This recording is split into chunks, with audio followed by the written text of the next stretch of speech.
inspirada, não é? Ó, que legal. Só que quando Paulo está escrevendo aqui, ó, Deus revelou para Paulo assim, ó, Paulo, escreve as 13 cartas, porque as suas 13 cartas vão fazer parte da Bíblia Sagrada. Foi assim? Hã? Paulo não tinha na sua mente a ideia de que aquela carta que ele está escrevendo, movida pelo Espírito Santo, um dia ia ser reunida com as demais outras cartas que os demais escreveram, como Pedro, João, Lucas e Marcos, para virar o Novo Testamento. Ele não tinha essa ideia. Nenhum dos escritores sagrados ali no momento da inspiração divina tinham em si a sabedoria de que um dia as cartas iam ser juntadas para se tornar o Novo Testamento. Mas eles sabiam que a inspiração era divina. Então, assim, mas quando Timóteo, Paulo está escrevendo para Timóteo, então, do que ele está se referindo ali? Tá? A gente não pode confundir. Dizendo assim, olha, ele falou, irmão, que até Apocalipse aqui, claro que até Apocalipse é inspirado, tá? Toda a profecia não é de vontade humana, não é produzida por vontade humana, mas é de inspiração do Espírito Santo. O Espírito Santo inspirou homens santos. Ó, nós lemos lá em 2 Pedro 1,21, tá? Então, assim, mas quando o Timóteo recebe a carta, Paulo está dizendo assim, ó, toda a escritura é divinamente inspirada. Ele está falando do Antigo Testamento. Aí, ó, já existia o Antigo Testamento, e quando ele está escrevendo para Timóteo, está falando assim, Timóteo, toda a escritura é divinamente inspirada pelo Espírito. Aí, pronto, acabou. Ele está falando do Antigo Testamento, que já era utilizado no Novo Testamento. Jesus usou o Antigo Testamento para pregar. Aí, ó, a gente vai ler aqui já já o livro de Lucas, né, para nós fazermos menção aí do texto. Ó, o conteúdo que está lá é o do livro, tá? Tá já até apagou ali, ó. Não sei nem para que eu ligo isso. Hã? É, exatamente, aqui, ó. Tá? Deixa eu só voltar aqui. Então, ó, o que nós vamos começar a estudar, tá? Algumas coisas interessantes como essa, tá? O Paulo está falando do Antigo Testamento, só que aí depois, ó, no ano 68, o Pedro traz uma explicação que é sensacional, dizendo assim, olha, claro, quando Timóteo falou, ele estava falando do Antigo Testamento, só que quando Pedro escreve agora, a revelação é mais completa. O Espírito Santo ele traz uma iluminação muito grande, dizendo assim, olha, toda profecia, tudo que está sendo escrito em tom de profecia, não é de vontade humana. Os homens santos que escreveram, eles são inspirados pelo Espírito Santo. Aí logo ele está dizendo que todos que estão sendo usados por Deus para escrever as cartas, estão sendo usados pelo Espírito Santo.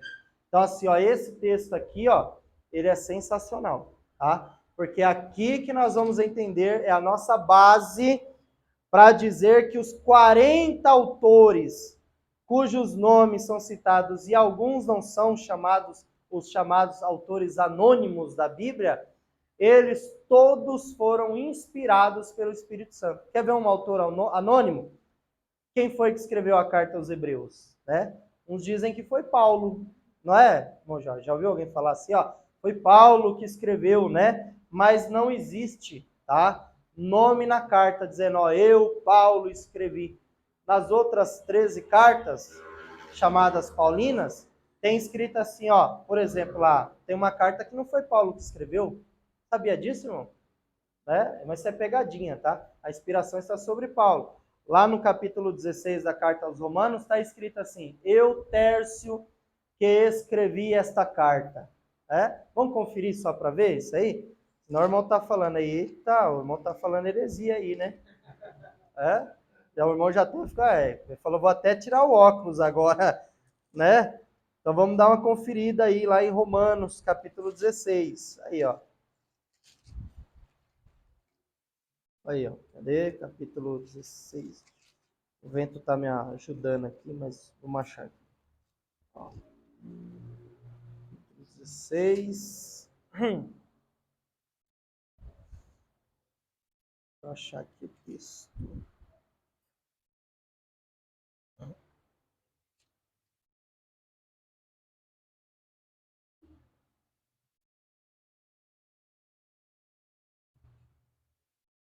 Vou achar aqui. Com a minha vista embaçando, hein? Acho que vou ter que usar óculos. Hum.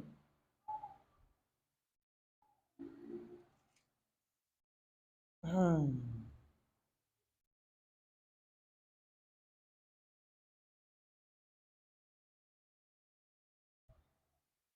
Cadê o texto aqui?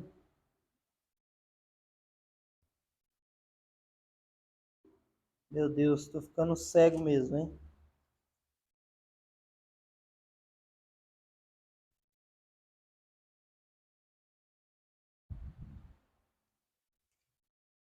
Pera aí.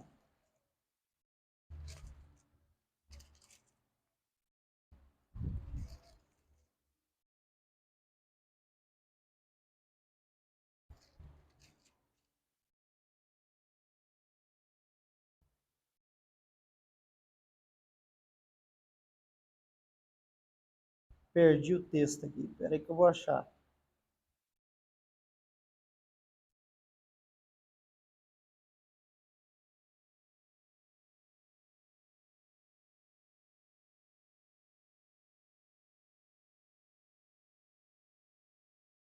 Aqui, ó, 22. Tô enxergando mal, viu? Vou precisar de um óculos. É o da carta de Paulo aos Romanos. Eu tava lendo aqui, que tá rasurada aqui minha Bíblia. Aí não dá para enxergar junto com a letra azul da caneta. É, 22. Aí, ó. Quem pode ler aí, ó? Eu, Tércio, que redigi esta carta, saúdo vocês do Senhor. Aí, ó. Legal, a tradução do Jorge, boa. Na sua tá como? Redigiu? E na sua, meu irmão? Redigiu?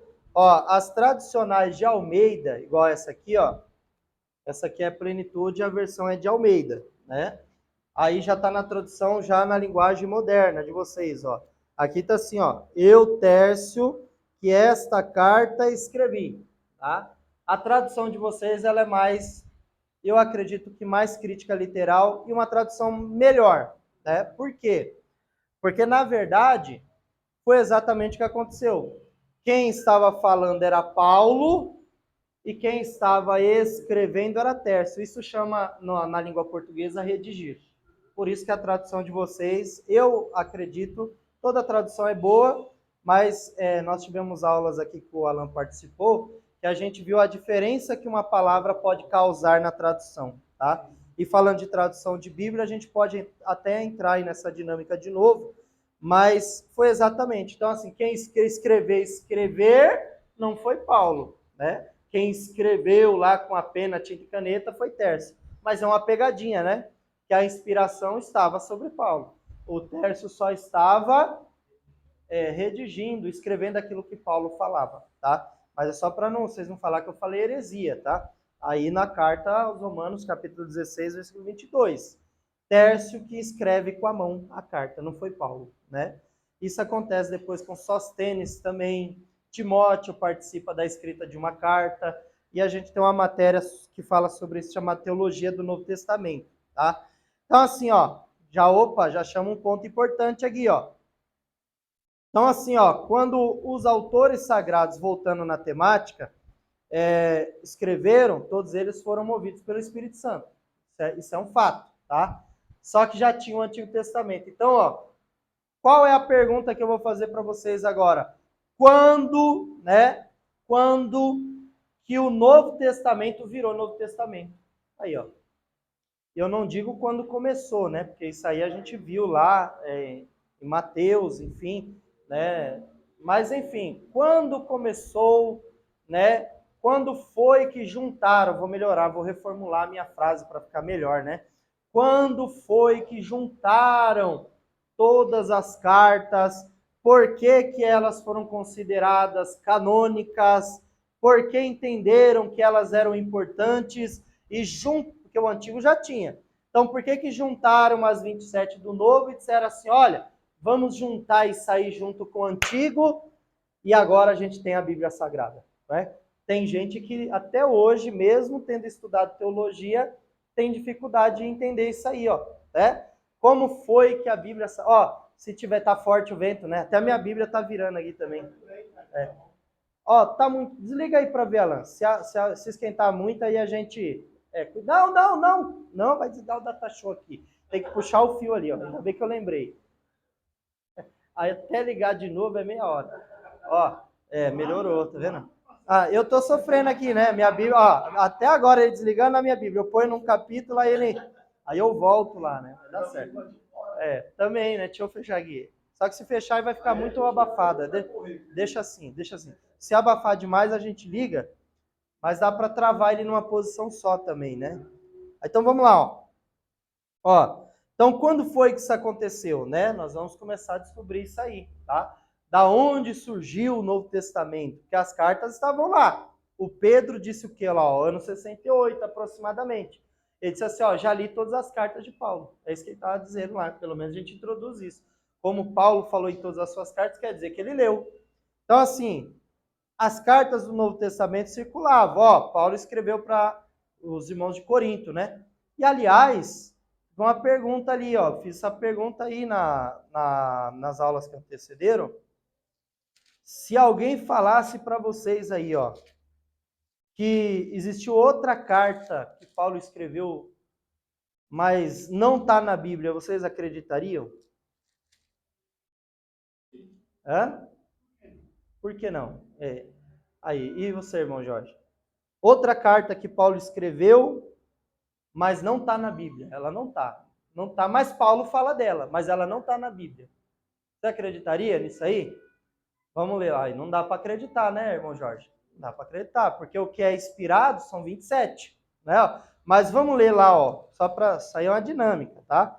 1 Coríntios, capítulo 5, versículo 9. Aí, ó. Vamos ler o que... Ó, lembrando que essa aqui é a primeira carta aos Coríntios, tá? 5 e o 9. Vamos ver como é que está na tradução moderna de vocês aí. Eu estou usando a tradicional, de Almeida. Vamos lá. É bom até para a gente fazer essa dinâmica aí, ó. Comparar uma Bíblia com a outra. O irmão ontem estava com a Bíblia dos Testemunhos de Jeová aqui, né? A tradução do Novo Mundo. Tem a versão teológica agora, hein?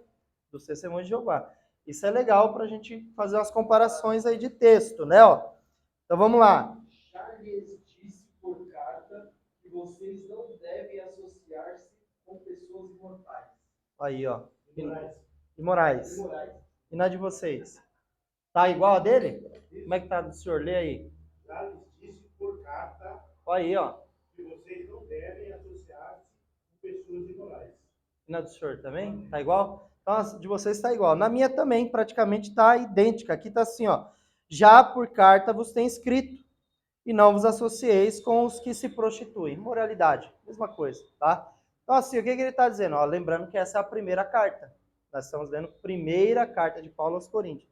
Ele está dizendo para os irmãos na primeira carta, olha, sobre esse assunto aí de moralidade e prostituição, eu já tenho escrito isso por carta para vocês.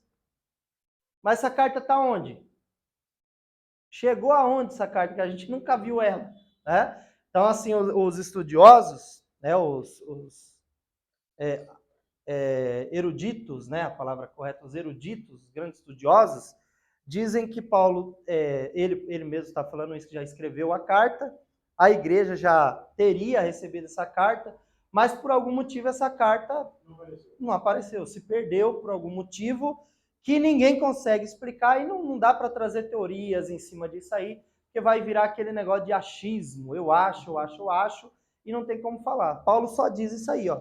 Eu, por carta, já vos escrevi sobre esse assunto, acabou. Só que a igreja, por algum motivo, essa carta se perdeu e ela não circulou na igreja, tá? Então, assim, quando a gente fala assim de inspiração divina, canon, tá? Palavra canon, vara de medir, medida exata, todos os livros que foram considerados inspirados, tá? Eles tinham uma regra, tá? Chamada regra de canonicidade. Qual era? Uma delas, tá? Saber se realmente aquela carta era de quem realmente está sendo citado o nome. Por exemplo, ó, carta aos Coríntios, ó, a mesma que você está lendo aí, ó. Lá no capítulo 1, versículo 1, como é que começa a carta aí, ó?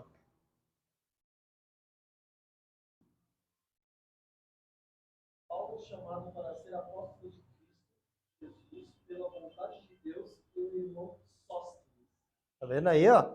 Então ele já começa falando, ó, quem é que tá? Igreja de Corinto, quem está escrevendo aqui para vocês, ó, Paulo, chamado apóstolo de Jesus Cristo pela vontade de Deus, e também o irmão Sóstenes. Ele já começa falando, ó, sou eu que estou escrevendo.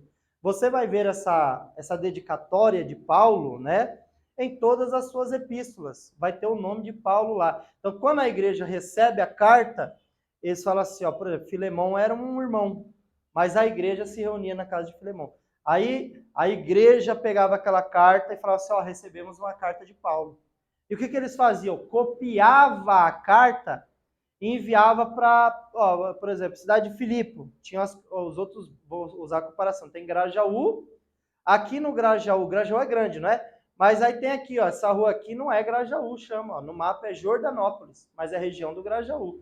Aí ali pro lado ali tem Parque América, eu não conheço os bairros aí, mas tem uns subbairros. Era a mesma coisa. E a igreja que estava lá pro outro lado, eles faziam uma cópia e mandavam. Então, ó, recebemos uma carta de Paulo, ó, Paulo escreveu para os romanos, mas nós vamos enviar essa carta. E as cartas começaram a circular, ó. E aí João começou a escrever, Tiago foi o primeiro a escrever no ano 45, depois o evangelho no ano 55, vem ali o de Marcos, aí começam as cartas a circular e a igreja começa a receber. O que eles começam a fazer? Copiar. Falou, ó, recebemos a carta e enviava para a igreja e as cartas começaram a circular. Então, assim, a própria igreja reconhecia, ó, essa carta de Paulo, essa carta que quem escreveu foi Pedro, essa carta quem escreveu foi João. Ó, recebemos um evangelho de Lucas, que andava com Paulo, era alguém que andou com Paulo, fazia parte da obra evangelística. Então, as cartas eram aceitas pela igreja. E acontecia de, às vezes, alguém escrever alguma coisa lá, fábulas, enfim, introduzir isso no meio. E a igreja falou, não, mas espera aí, isso aqui não é dos apóstolos, tá? Efésios 2:20. Quem pode ler aí, ó? Qual era a forma deles reconhecerem o conteúdo de uma carta? Efésios 2:20. Olha lá, ó. O que está escrito lá em Efésios 2:20? Ah? Aí vocês estão falando assim, falou, leu Bíblia, a gente não leu nada da apostila aí. Vamos ler, tá? Fica tranquilo. Tem até 22:30 aí para desenvolver o conteúdo. Efésios 2:20.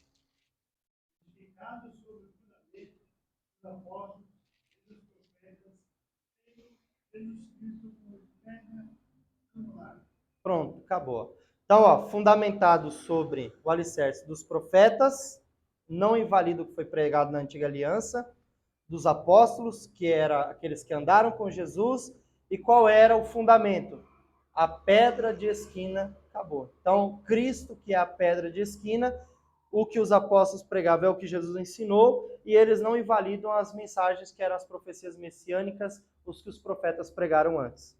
Então, assim, qualquer outra carta que alguém recebesse, tivesse lá falando assim, olha, não aceite a doutrina dos apóstolos. Eles já entendiam, opa, peraí, esse escrito aqui tá cheirando a heresia isso aqui, tá? Então a igreja começou a se preocupar com essa questão. Quem escreveu a carta? Não, foi Paulo. Não, realmente Paulo era aquele perseguidor, mas agora é servo de Jesus Cristo, está fazendo a obra. Pedro não tinha como rejeitar uma carta de Pedro, porque ele era um dos apóstolos, dos 12 de Cristo, né? Aí quando você olha para Tiago, irmão de Jesus, Tiago era o líder da igreja. Então quando ele escreveu uma carta, toda a igreja, em todos os lugares, recebeu uma carta de Tiago, a carta que nós temos na nossa Bíblia. Então assim, o Novo Testamento começou a surgir, o Antigo já tinha. Aí agora falando de Antigo Testamento, né? Vamos fazer assim, ó. Engraçado, né? Eu apaguei a luz e não li o que eu escrevi, né? Aí agora eu vou ter que... Alguém lê aí no caderno aí. Pode ler aí, Alan. É agora que eu me toquei. Falei, você já copiou aí e apaguei. A gente nem tinha lido, né? Lê aí, por favor. Aí, ó. Iremos iniciar uma das muitas importantes matérias de teologia, a bibliologia, doutrina das escrituras sagradas, e para tanto já começamos com a leitura da Santa Palavra de Deus, e começar pelo ponto mais importante de todos, que a Bíblia é a Palavra de Deus de inspiração divina. Então, assim, nós lemos isso aí lá em 1 estou falando um negócio de 1 Pedro na cabeça, 2 Pedro 1:21, tá? Então, assim, ó, um fato para nós que é Muito importante, tá? Se nós sairmos disso aí, ó, eu vou fazer um desenho aqui, ó. A gente tá aqui, ó. Isso aqui é o nosso conhecimento sobre Deus. É uma ilustração, não precisa desenhar aí não. Nós estamos aqui, ó. A palavra de Deus é inspirada. Se nós sairmos disso aqui, ó, nós saímos do parâmetro daquilo que nós pregamos e acreditamos, tá? Então, qual é a regra fundamental para nós aí nesse requisito? É que a Bíblia, ela é inspirada pelo Espírito Santo de Deus. Foi o que Pedro escreveu. Os homens que falaram, pregaram, escreveram, que profetizaram, não foi de autoria humana, é de inspiração divina. Então, assim, quando nós olhamos para esse requisito, pronto, a Bíblia é inspirada e acabou, tá? Ah, mas eu estudei hebraico bíblico e eu descobri que a Bíblia portuguesa está errada, né? Já vi pregador falar isso aí, ó. Totalmente errado, tá? O que chegou para nós em português está de forma compreensível na nossa gramática, na nossa língua, tá? Não desfaz e jamais será contrário àquilo que está nos originais, tá? Só para você ter ideia, o Antigo Testamento hebraico bíblico, hoje está em português para nós. A língua que Deus escolheu para que fosse escrito o Antigo Testamento era o hebraico. Existia 8.000 palavras, aproximadamente. Quanto tem a língua portuguesa? Parece que hoje, na última atualização aí, até coisa virou palavra, né? O que é aquilo ali? É uma coisa. E coisa pode ser várias coisas, né? Aí, ó. Eu falei que coisa pode ser várias coisas. A pessoa olha, o que é aquela coisa? Uma cadeira. O que é aquela coisa? Uma lâmpada. O que era aquela coisa? Era uma luz. Então, a coisa pode ser, até coisa virou palavra do português agora. Então, assim, tá chegando aí, parece que há quase 400.000 palavras. Então, ó, 8.000, aí o cidadão, na época, aí, há um tempo atrás, tinha 300.000. Então, ó, vamos supor, 8.000 vai traduzir para a nossa língua que tem 300.000 palavras. É muita palavra, não é? Dá para escolher palavra para colocar nas que está lá, que é só 8.000. Então, olha o desafio do tradutor, tirar de 8 e transformar em 300.000. Tá? Um desafio muito grande. Só que aí tem um detalhe, a língua portuguesa ela é riquíssima. Para qualquer palavra que tem lá no hebraico, vai ter uma palavra que traz sentido ou sinônimo. Então, hoje, eu não concordo de forma nenhuma aí com esses pregadores. Não, porque eu estudei grego bíblico, né? E parece até locutor quando eles falam, né? Porque eu estudei grego bíblico e eu descobri que o português está errado e não sei o que lá. Começa a falar um monte de abobrinha. Mentira! Se vocês fizerem uma pesquisa, Sociedade Bíblica do Brasil, tá? Que está em todos os... Eles são um projeto aí chamado 2025, que até 2025 eles vão traduzir até para as tribos hostis, indígena, que não recebe ninguém lá, eles chama dialeto, né? Eles vão traduzir Bíblia para todas os povos, línguas e dialetos até 2025. E eles produzem isso, entrega gratuitamente. Então, a Bíblia em português, na nossa língua, no nosso país, Brasil, tá? Está entre as 5 melhores traduções do mundo. Ó, das 5, ela chega a ser a terceira. Já pensou? Então, olha só, quando você vê uma pessoa dizendo assim, olha, irmão, a nossa tradução, ela tem lá os seus problemas. Aqui o problema está em quem está pregando assim, tá? Porque nós temos aqui uma tradução considerada uma das melhores do mundo, tá? Entre as 5. Aí, que legal. Então, assim, é importante nós entendermos, tá? O Antigo Testamento, tá? Que já é ali para nós, hoje, quantos livros nós temos lá no Antigo Testamento? Não, a Bíblia toda tem 66. Isso, né? 39 livros no Antigo Testamento. Na Bíblia hebraica, tá? Só tinha 24. A Bíblia mesmo em hebraico tinha 24. Quando traduziu, por exemplo, Neemias e Esdras. Neemias e Esdras era um livro só. Mas aí o conteúdo era muito grande, era muito pergaminho. Na hora de traduzir, o tradutor separou. Opa, vamos separar a parte de Neemias e vamos separar a parte de Esdras. E aí, na nossa Bíblia, ficou 2 livros. Esdras e Neemias. Mas na Bíblia hebraica é só um. A gente vai ver tudo isso aí, vai aprender tudo isso aí. Então, assim, ó, o Antigo Testamento já tinha, né? Será que realmente quando Jesus veio, já se utilizava, tá? Antes de falar aí sobre o livro de Lucas, falar sobre Jesus, nós vamos entrar aí, né? Senão vocês vão falar assim, peguei o livro aí, mas a gente não leu nada até agora, né? Então vamos ler pelo menos uma porção aí, ó, tá? Que página tá aí? Página, deixa eu só achar o número aqui, ó. 13, aí, ó, página 13, ó. Introdução, tá, ó. Bibliologia, doutrina das escrituras sagradas, né? Introdução, na verdade, nós já estamos introduzindo aí desde o começo, né, ó. O termo bibliologia vem da palavra biblos, tá? É importante vocês lembrarem, isso aqui também cai na prova, hein? Nome que os gregos davam a uma folha de papiro preparada para a escrita, tá? Um rolo de papiro de tamanho pequeno era chamado biblion. E vários destes rolos juntos eram chamados de Bíblia, tá? E esta palavra Bíblia, ou dessa palavra Bíblia, surgiram os derivados, ó, bibliologia, bibliografia, biblioteca, bibliófilo, tá? Você sabe o que é um bibliófilo? Tem a biblioteca e geralmente filme, desenho, tem lá uma pessoa que pega os livros lá numa escada, não tem? Aquela pessoa ali é um bibliófilo, tá? O bibliófilo é a pessoa que sabe todos os livros que tem dentro de uma biblioteca e já leu todos eles. É difícil, hein? Ser um bibliófilo, né? Já pensou? Mas olha só, não é difícil ser um bibliófilo? Tem que conhecer todos os livros e saber tudo que está escrito lá, né? Mas se você já leu a Bíblia de Gênesis a Apocalipse, porque, ó, o que é a Bíblia? Vocês leram lá, ó. Biblion era um pequeno livro. Um só. Aí, a gente não tem vários? O Antigo Testamento nosso tem 39, né? Ó, o Novo Testamento tem 27. Mas ele sozinho não é um livro? Se você pegar aqui, por exemplo, vou pegar um livro aleatório aqui, aleatório. Se você pegar o livro de Jó, ele sozinho não é o livro de Jó? Mas aí juntou lá com os outros e virou o Antigo Testamento. Então, assim, Biblion é um pequeno rolo, um livrinho só. Agora, juntou vários desses pequenos rolos, aí vira a Bíblia, tá? Então, ó, o que nós temos hoje aqui, ó? O conjunto de vários pequenos livros. Quer dizer que na nossa mão, nós temos uma biblioteca. Aí, ó, você tem uma biblioteca na sua mão. Para nós é normal, é um sentido comum, falar assim, é a Bíblia, né, ó? 66 livros. Mas a Bíblia é o conjunto de vários pequenos livros. São todos os pequenos livros juntos formando um só. Então, aqui na nossa mão, nós temos uma Bíblia. Nós temos uma biblioteca de 66 livros. Aí, ó.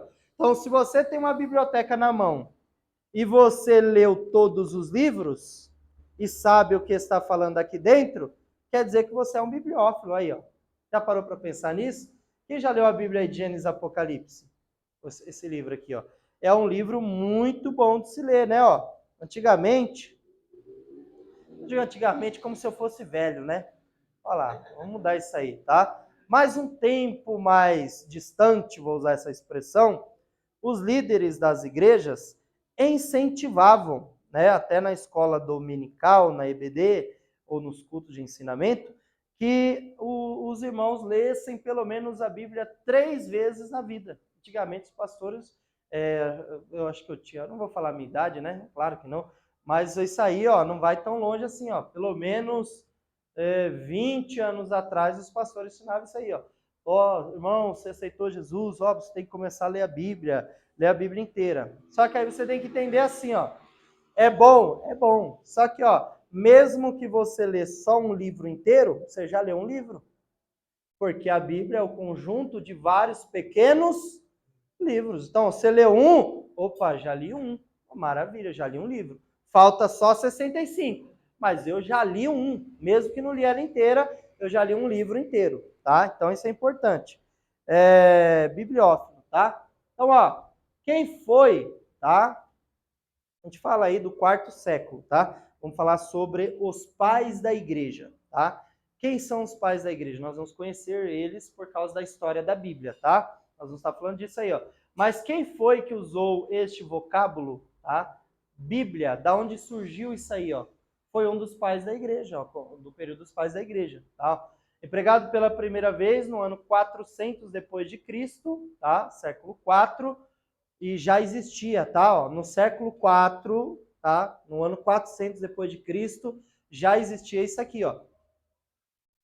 O cânon, tá? Os 66 livros. Já existia a Bíblia completa, já tinha fechado o cânon, tá? O que isso quer dizer? Já tinham juntado todos os livros no ano 400. Então aí, ó, no ano 400, quem usou pela primeira vez foi um homem chamado, na verdade era um sacerdote, né, ó, também pregador, chamado João Crisóstomo, né? Dá até para ser batizado com o Espírito Santo. Falar 3 vezes bem rápido. Tenta aí, ela. Crisóstomo.